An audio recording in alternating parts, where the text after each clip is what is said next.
Olá, olá, boa tarde. Eu sou Rafael Moreira Carvalho, faço parte do curso de Ciências Biológicas do campus Senador Ovidio Nunes de Barros.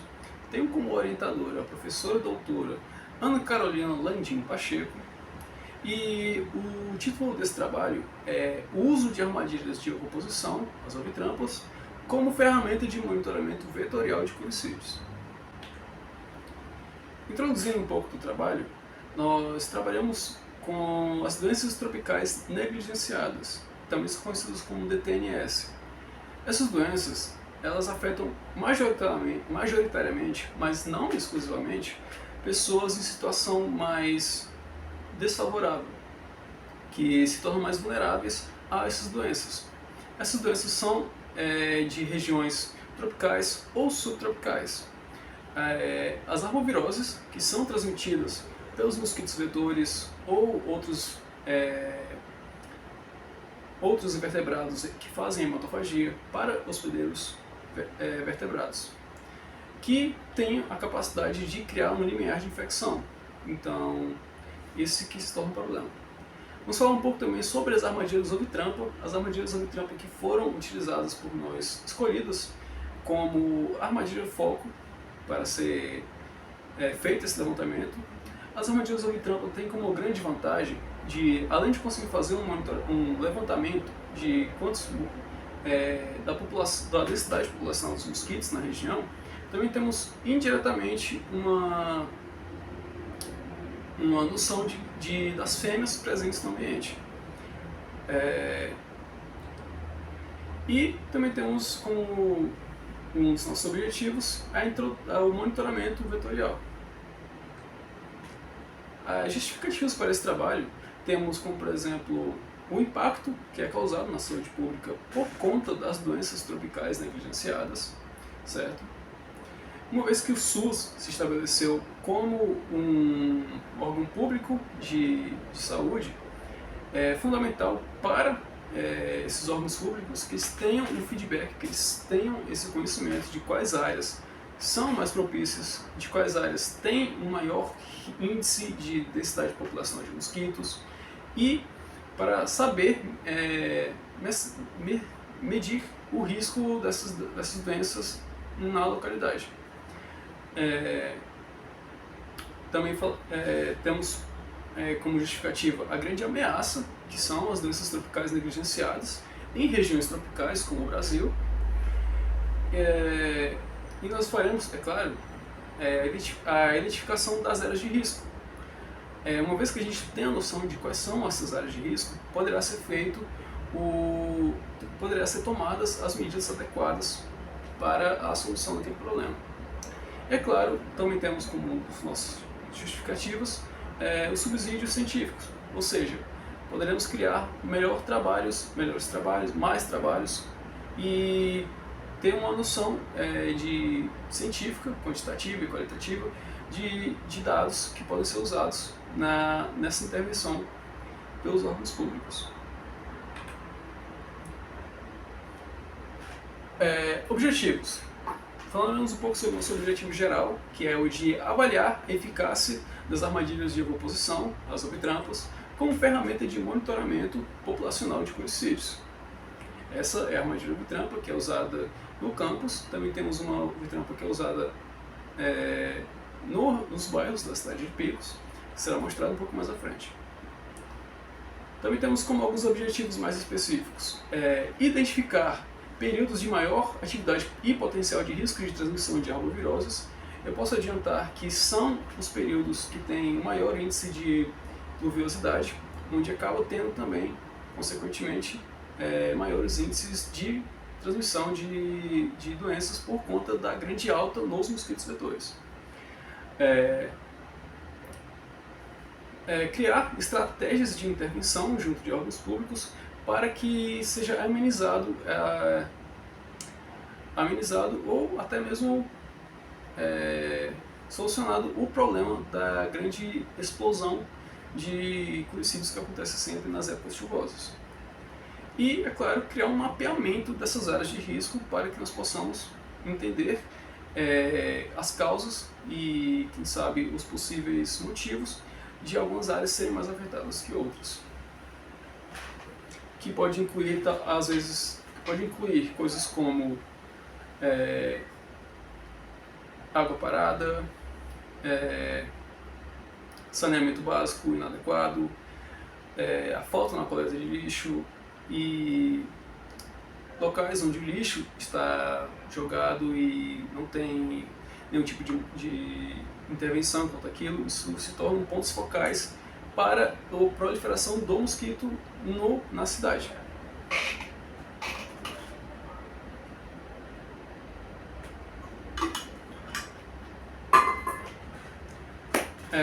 Agora falando sobre o nosso referencial teórico, falaremos sobre os arbovírus, que são vírus transmitidos por artrópodes hematófagos competentes, que se enquadram como, por exemplo, os mosquitos e também carrapatos. Alguns arbovírus temos como, por exemplo, a chikungunya e o zika, e também dengue, e dentre outros.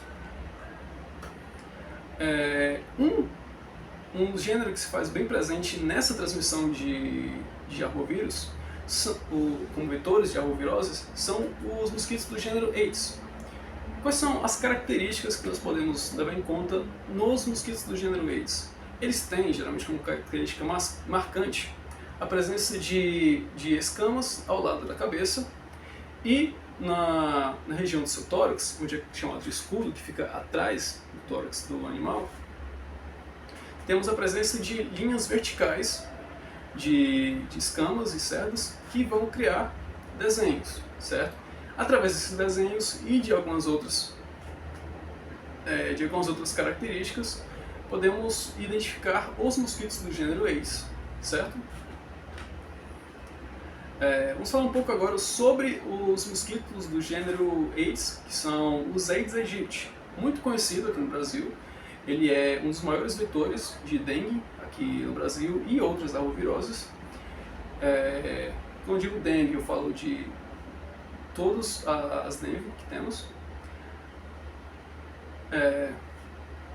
Podemos caracterizar o mosquito do gênero Aedes pelo seu escudo, onde ele tem o desenho de uma lira, que é um instrumento musical, a conhecida coloração escura com presença de partes brancas também, pigmentos brancos nas patas e também no abdômen, tórax, que é bem visível até mesmo de longe, certo? Nos mosquitos do gênero Aedes, a gente tem essa grande característica de que os machos, eles se alimentam geralmente de seivas de árvores, e as fêmeas, elas se alimentam, elas fazem a hematofagia. O que é a hematofagia? O repaste sanguíneo. Ela vai até um hospedeiro vetor, até um hospedeiro vertebrado, onde ela vai sugar o sangue para que ela possa fazer a maturação dos seus ovos. É um processo fundamental da vida desse animal. Mas nesse processo, onde ele vai coletar o sangue, ele acaba também transmitindo os vírus que já estão ali dentro dele. Agora, diferentemente do mosquito Aedes aegypti, ou Aedes albopictus, ele é bem parecido com o Aedes aegypti, porém ele tem essa grande característica diferente, morfológica, onde no escudo, que é essa área que estamos falando, que fica ali meio que, entre aspas, nas costas do animal, temos ali a presença de uma lista vertical bem no meio, onde nós podemos ver como característica marcante dos Aedes albopictus, certo?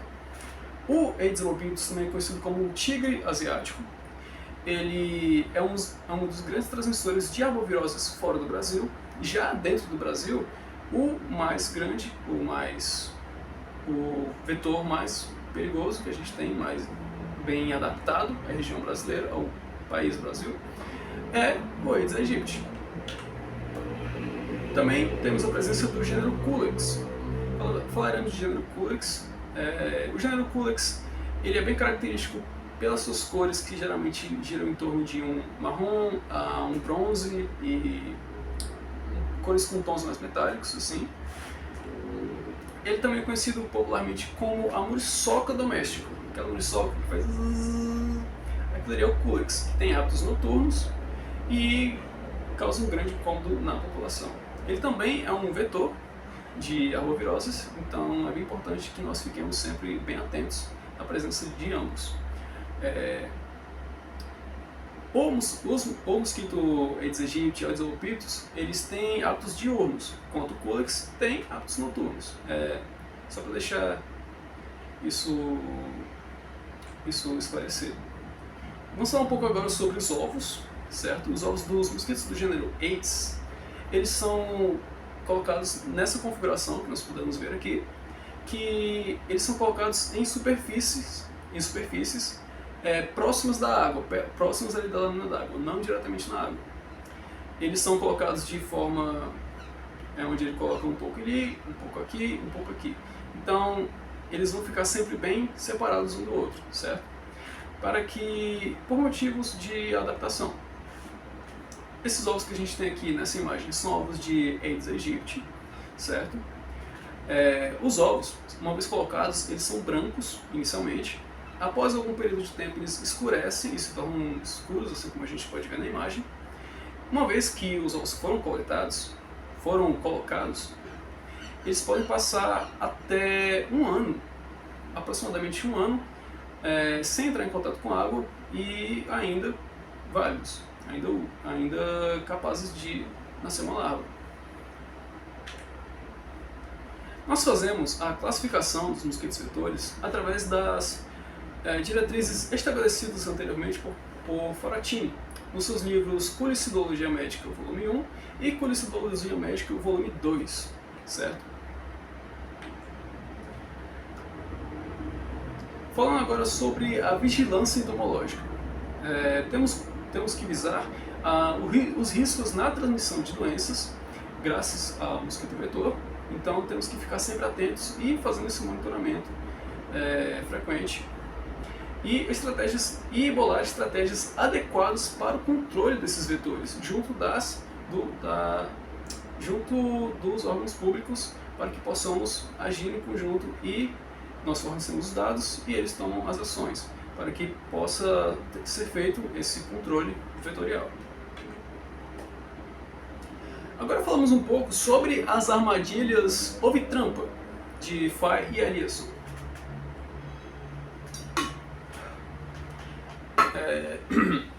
As armadilhas ovitrampas, ela tem como objetivo principal simular, digamos assim, um ambiente de ovoposição perfeito.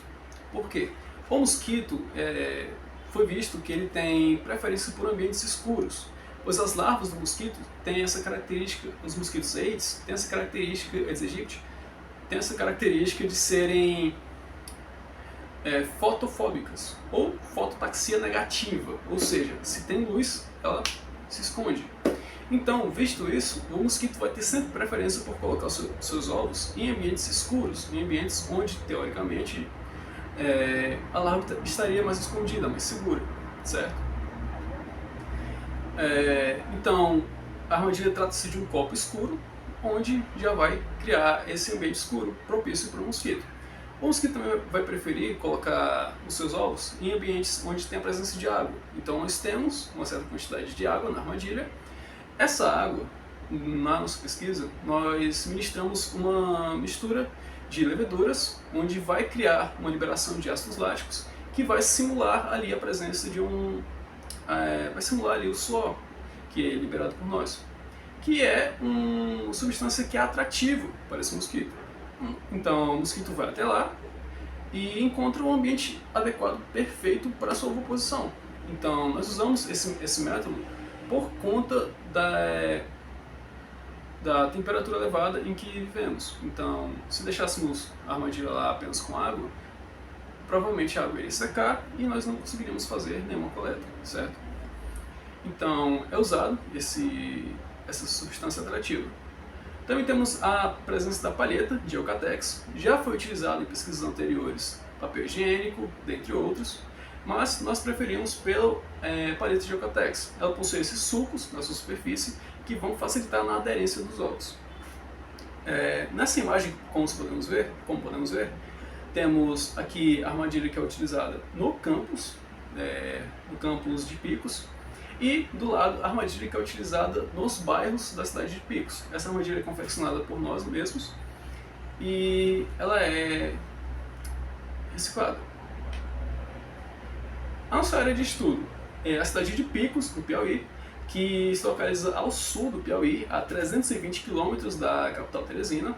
Ela tem uma área de 6.777 quilômetros quadrados e uma população de mais ou menos 77 mil habitantes.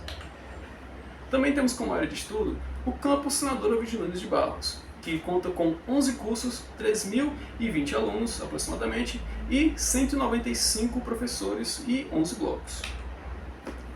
E nossa metodologia das coletas, falaremos de duas situações aqui. Então, em uma situação, nós coletamos os ovos do mosquito diretamente, coletamos a palheta e levamos ao laboratório. Uma vez no laboratório, essa palheta vai secar, caso esteja molhada, então faremos a contagem dos ovos. Depois que a contagem é feita, esses dados são anotados e podemos colocá-la em um envelope seco, propício, onde ela vai ficar também guardada em um ambiente ideal. Temos aqui um exemplo do envelope que temos, aqui uma foto dos ovos e ali uma foto da armadilha em campo. Já em outra situação, a coleta de dados, uma vez que haja fatores externos agindo na armadilha, como por exemplo ventos fortes, chuva, dentre outros, pode acabar acontecendo, eventualmente, de um dos ovos que foi colocado na palheta entrar em contato com a água, ou a água subir e entrar em contato com o polvo. De uma forma ou de outra, a larva vai eclodir, por conta da temperatura que é propícia e por conta da presença de micronutrientes e bactérias na água. A larva vai uma vez eclodir e pode acabar crescendo. Então, quando nós vamos fazer a coleta e é notada a presença de larvas, nós coletamos também a água da armadilha com as larvas. Uma vez coletado, essas larvas são levadas ao laboratório, onde serão colocadas em ambientes em potinhos ideais com o número da armadilha e saberemos o bairro também posteriormente. Dentro do pote será feito esse monitoramento diário, onde veremos as diferenças diárias da evolução dessas larvas, acompanharemos até o estágio de pupa. Depois do estágio de pupa, ela é levada para um pote separado diferente, onde vai ter um ambiente aquático e um ambiente onde o mosquito vai poder voar livremente. Porque dentro de 2 dias aproximadamente, que uma pupa se torna pupa, ela vai emergir na sua forma adulta. Na forma adulta, ele precisa de espaço para voar, então nós deixamos esse espaço separado. Uma vez adulto, nós podemos fazer a identificação de gênero e espécie do mosquito, de acordo com as diretrizes estabelecidas por Faratini. Temos como resultados esperados a revisão da descrição das alterações em entomologia para combater os vetores transmissores de arboviroses, aprimorar as pesquisas na área e ser um veículo entre as intervenções entomológicas, certo? Criando e fornecendo esses dados para os órgãos públicos para que eles possam agir posteriormente, de acordo com a situação prevista. E, é claro, também temos a publicação em periódicos, revistas e participação em eventos científicos da área. Essas aqui são as minhas referências e muito obrigado pela atenção.